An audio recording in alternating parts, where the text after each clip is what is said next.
பல்வேறு மாவட்டங்களில் நடைபெற்ற நிகழ்வுகளை களத்தில் மதிமுகம் பகுதியில் பார்க்கலாம்.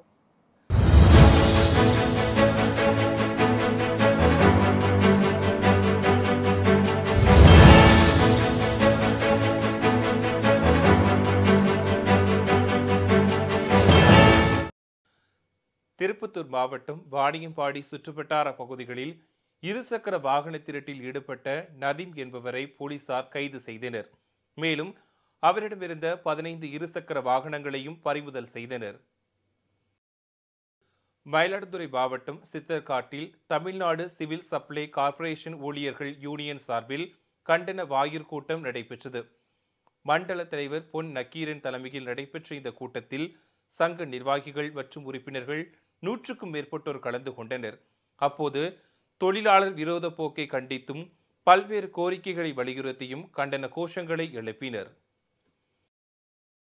திருப்பூரில் உள்ள வணிக நிறுவனங்களில் ஆயுத பூஜை நிகழ்வானது சிறப்பாக நடைபெற்றது. தொடர்ந்து வாகனங்களை அலங்கரித்து தொழில் பயன்படுத்தும் கருவிகள் பதிவேடுகளை வைத்து சிறப்பு பூஜைகள் செய்து தீபாராதனை காண்பிக்கப்பட்டது. மேலும் ஆயுத பூஜையை சிறப்பாக கொண்டாடினர்.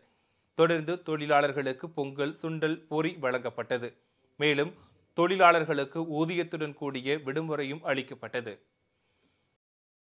ராணிப்பேட்டை மாவட்டம் ஊத்துக்கடை பேருந்து நிலையம் அருகே உலக மூத்தோர் மற்றும் ஓய்வூதியர் பாதுகாப்பு தினத்தையொட்டி பல்வேறு கோரிக்கைகளை வலியுறுத்தி ஆர்ப்பாட்டம் நடைபெற்றது.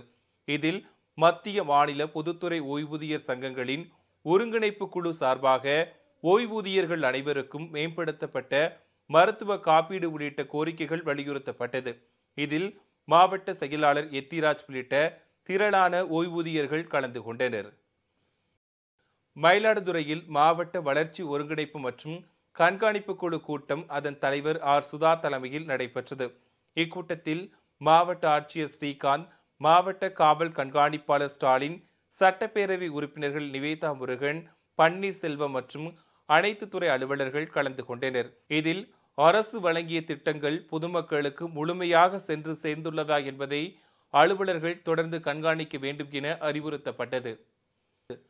மயிலாடுதுறையில் உள்ள பழமையான புனித ஆரோக்கியநாதர் ஆலயத்தில் ஆண்டு பெருவிழா கடந்த 20ஆம் தேதி கொடியேற்றத்துடன் தொடங்கியது.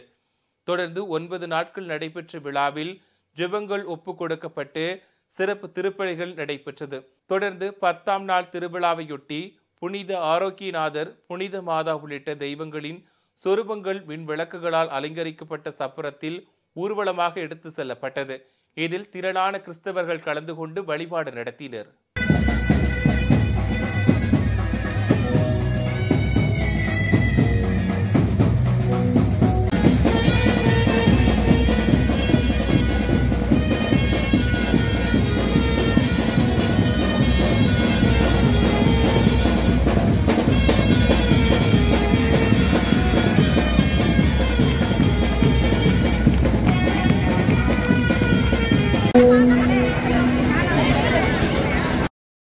திருப்பத்தூர் அடுத்த பொம்மைக்குப்பம் பகுதியைச் சேர்ந்தவர் அம்பேத். இவர் வழக்கம் போல் வேலைக்கு புறப்பட்டு சென்ற நிலையில் மாவட்ட ஆட்சியர் அலுவலகம் எதிரே திடீரென மயங்கி விழுந்து உயிரிழந்தார். தகவல் அறிந்து சென்ற போலீசார் இந்த சம்பவம் குறித்து விசாரணை மேற்கொண்டு வருகின்றனர். இந்த சம்பவம் அந்த பகுதியில் பெரும் சோகத்தை ஏற்படுத்தியுள்ளது.